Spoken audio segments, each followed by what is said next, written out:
Iya Bu. Amankan ini Bu. Bu, gerak Terkait cepet video nih, Bu. viral yang ada di IG dan juga laporan masyarakat dari comment center, kami mendapat perintah secara langsung dari atasan kami, yaitu Bapak Kasal Reskrim, juga Kasubdit Parenakta. Jadi kami langsung mengamankan terduga pelaku penganiayaan terhadap anak dan juga pelaku KDRT.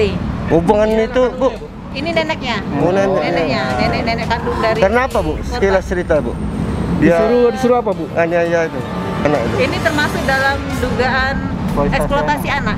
Iya. Bu, kenapa sampai dianiaya Bu? Apa tidak mau menuruti pelaku? Itu belum kami dalami, sementara masih akan kami periksa atau integrasi lebih Oh, lanjut. disuruh mencari uang Bu.